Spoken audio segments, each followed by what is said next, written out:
Hey everybody, welcome back to Guiding Light Apostolic Ministries. I am Pastor John Allen.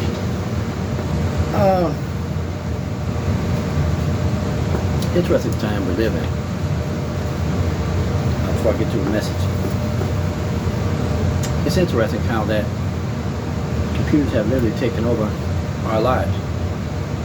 I mean, we look up and we see, we get our transportation. We use different apps to get around transportation, buy our food, pay our bill, pay our phone bill, and usually it's automated. So we're basically using AI already. You think about it, the last time you actually talk to a person on the phone when conducting business. It's usually some type of automated system where you can do everything by just pressing a couple of buttons. So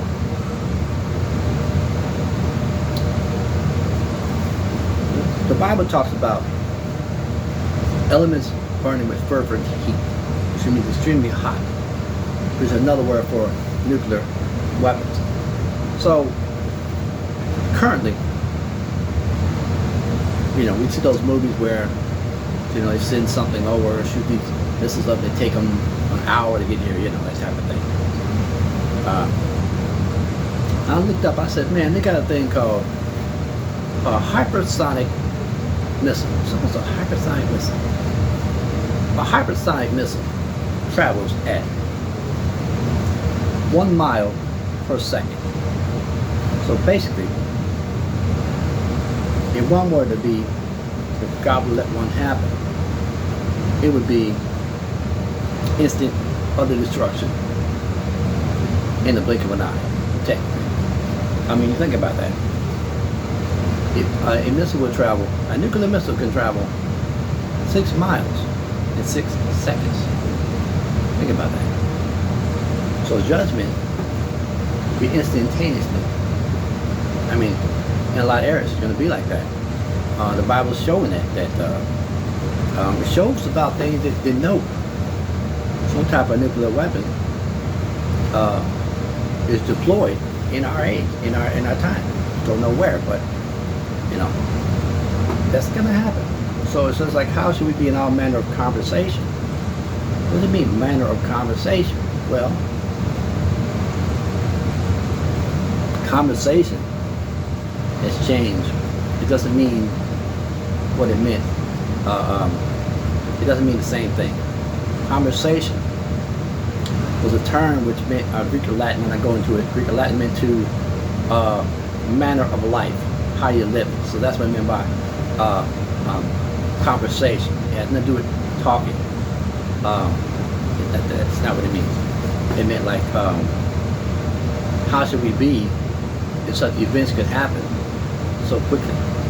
So, just interesting, I mean, you got army tanks that go 100 miles an hour and can run you over. I mean, imagine that. You look at them World War I movies where the tank take a whole hour to get over a hill. Please. They go 100 miles an hour and you can get ran over. People get killed by tanks.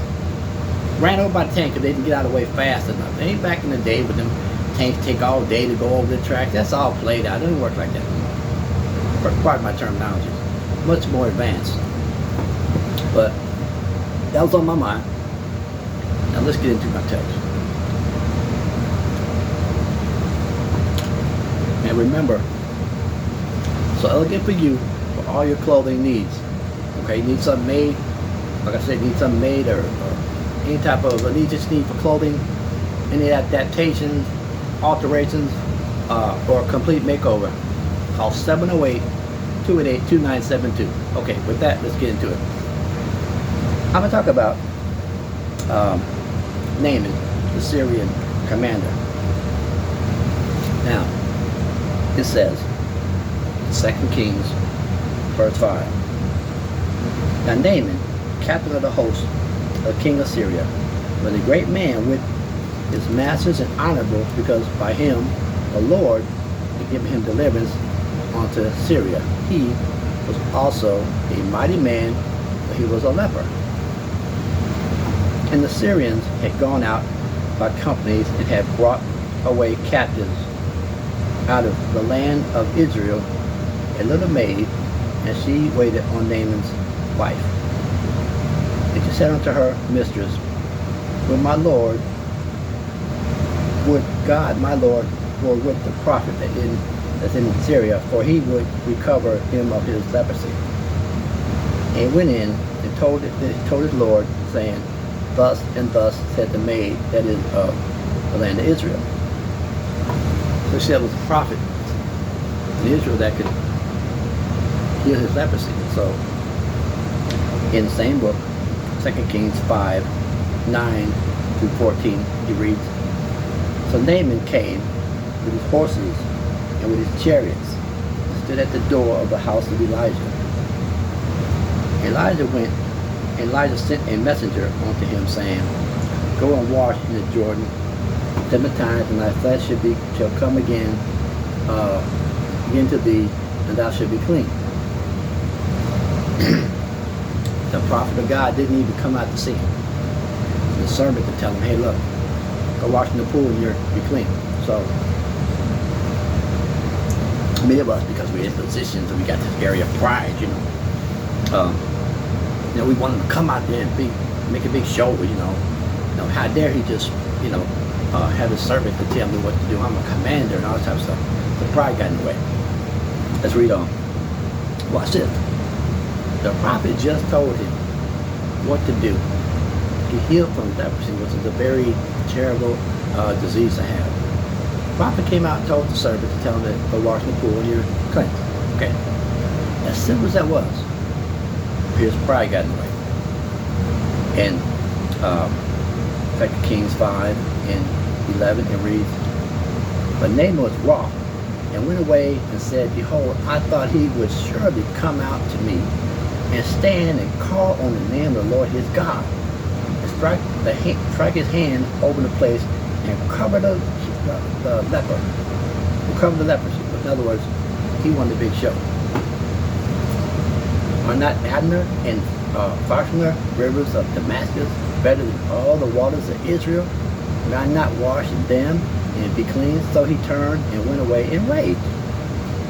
So the servant came near and spake unto him and said, My father, the prophet had bid thee to do some great thing, wouldst thou not have done it? How much rather then when he said unto thee, Wash and be clean? And then went he down and dipped him 7 times in Jordan, according to the saying of the man of God, and his flesh came again like unto the flesh of a little child, and he was clean. Sometimes God tells us something very plain to do, not complicated at all.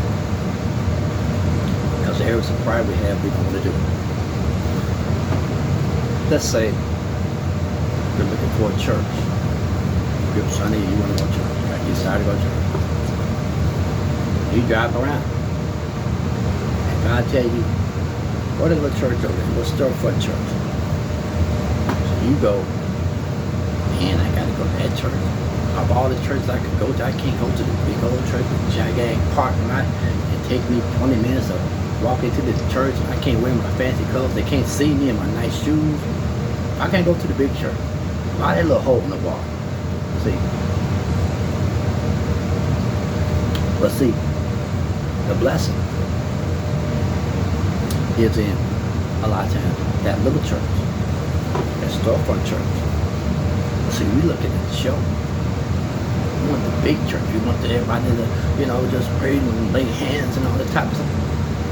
It's not always in there. Here's what Naaman's problem was. He thought, man, I'm a commander. I'm in the commander of the Syrian army. Why can't I wash in a nice pool? Nice, real clean pool. Real nice. Why I gotta go to the River Jordan? I mean, man, of all the lousy places I gotta go there, I can't go to one of the better spots. That's pride. Gets in the way. Man, I know that. God will tell me he gotta send an angel. Okay, so now you commanding God. He can bless you, man. Lord God ain't got to do nothing. Tell me, if the Lord want me to, who are you? The mouth of God talking about if the Lord don't, if he want me to do it, he got to send me an angel. He ain't got to send you nothing because you ain't in charge.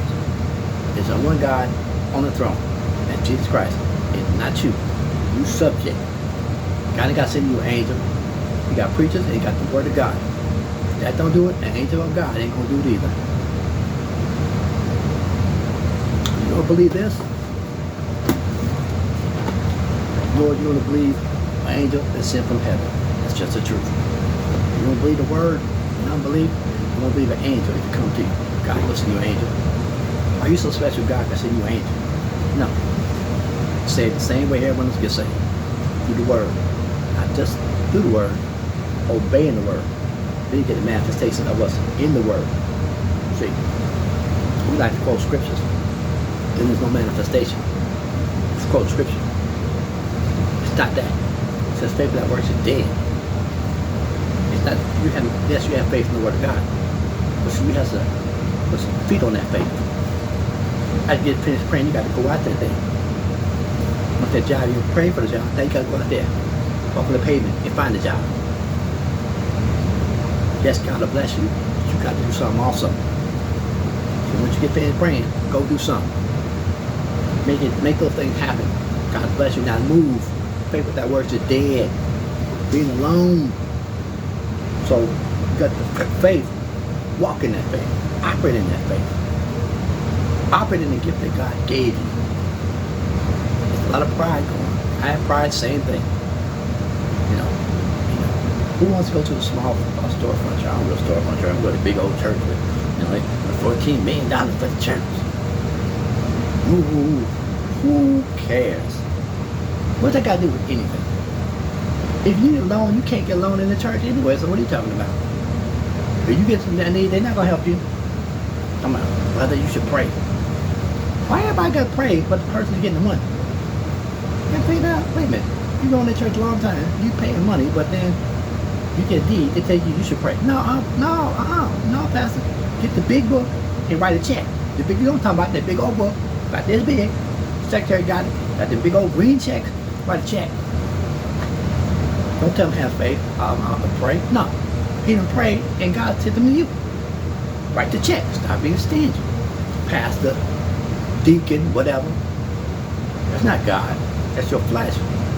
No, if you give, you also be able to get. If you're in the church and you're giving, you're paying your tithes, you're paying your offerings, you're doing Malachi chapter 3, you're obedient to the Spirit, you're paying what God told you to do. Not way above, just what God asked you to do. You should be able to also, if you put into that well, you should be able to draw from that well.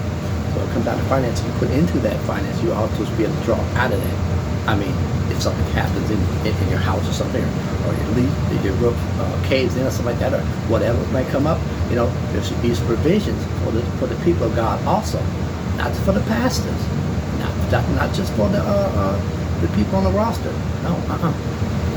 No, sir. That should be distributed. Everybody should get their share according to their needs. That's right. So, but Naaman was he was a great commander, but and we think, I'm a doctor, this, that, I'm this. I gotta go to a big old church. You gotta take me 30 minutes to get to the entrance, and another 20 minutes to get to my seat. I want a cushy seat. I want all that type of stuff. That has nothing to do with salvation. Not at all. You remember back in the day we had them old churches, the wooden benches that was hurt all the time. You big old uncomfortable benches. You know what I'm talking about. Some y'all know what I'm talking about. Going there wasn't much in there. You could tell who went to the church. You walk in there and see everybody who wasn't there. That person sit there, that person sit there. You know who took 8 people in the church? And one missing, you know who it was? It's in the same spot. You know what I'm saying? What happened to that type of humility that we raised with? We need to go back to that same humility. Okay? We had more things, but we forgot our humble beginnings. I don't care what you got. You didn't start it with all the stuff you had. You had nothing. And God blessed you. And He blessed you. And He blessed you. And He blessed you. And We all came from nothing, and God gave us things in it, and clothed us, sheltered us, and brought us on the way. But no man get any gift because it's ever come from above. All blessings come from God, and God alone. So only God can get the glory. So, doesn't matter what kind of gift, talent, whatever you do. I don't care if you sing like angels, preach to the walls fall in. It all comes from God. It's nothing you have. You get no glory. Preacher, pastor, you are nothing without God. Why people gotta put a cape on you like you Batman when you finish preaching? You don't get your wannabe James Brown looking self out of here. Got into that. Put big old purple robe on all that old mess. You wouldn't have no fire if God didn't start one. You had no anointing if God didn't put anointing in you. But what you showboating for, cut it out. That ain't another God. Oh, I'm on subject. Listen, preachers, pastors, you need to come back and get your suit something. I know we're in a suit and tie this time, but I'm saying that you need to come back and start wearing what we used to wear back in the day. You need to cut it out. That's not a priestly robe. I don't care. Don't try to. You ain't got supposed to fit in. Stop trying to fit in with the world. You got no business. I'll say it again. You ain't no business up there. Some torn pants on, some tight torn pants on, and some gym shoes, and a doggone football shirt on. If you don't get out here with that mess, that ain't God. We got to go back to the old ways. Man, get your suit and tie. Present yourself to the people. You trying to be friends with everybody. My pastor, he hip. My pastor, he cool. Don't you know it's hip to be square? Man, you got to be set apart. Wearing anything and everything in the pulpit. It's acceptable with man. It ain't acceptable with God. The priests in the Old Testament, they had priestly robes that they wore all the time because they went to the ministry. That's right. A certain order. Look at Leviticus. Look in the book of Leviticus. I'm not going to give you chapter and verse. You look it up. You come back to the old ways, the right ways. I mean, how are people going to monitor themselves at us if we're looking crazy? Are we looking ridiculous in the pulpit? You got the whole phone. You got blue hair. Everybody church will have blue hair, purple hair, spiked hair, whatever. That's not God's spirit. God does things in decency and in order. You come up there looking like that, you out of order, preacher. You out of order. I say it again, you out of order. I won't go that route, but I'm just so sick of people walking the pulpit looking like anything. You're supposed to respect the office of the ministry by conducting yourself in a way which is pleasing to God. So when God look at outward appearance, God look at the heart. Let me tell you something. No, God don't look at the outward appearance, look at the heart. Absolutely. But we represent Him, and we want to look clean and neat as representing the Lord and not ourselves. So, yes, God He looks at our heart and not the outward appearance. But here's the thing. Man looks at the outward appearance. People look at you and make a snap judgment based on how you look. Right or wrong is not the issue. The point of it is, if you look like a hobo, you can be a scholar. But if you look like a hobo, people think you. I mean, not the same thing about homeless people. I'm just saying, if you look like you're down and out, people perceive you as being down and out. You could be a college scholar. Doesn't matter. The way you present yourself is what people are going to see. Preachers, pastors, deacons, whatever, respect the office of the pulpit. I don't care how cool you might think you look. That's not how it's done. Ain't nothing changed. 2023 has not changed. Huh? The same thing God required back then is requiring right now today. Get it together. It's out of order. And God will put it all back in order. But Naaman was healed finally because he obeyed the Lord. He just simply did what he was supposed to do. He realized that he had an argument out of pride. The young man told him, If he told you something hard to do, wouldn't you have done it? But how much more if I tell you something simple to do?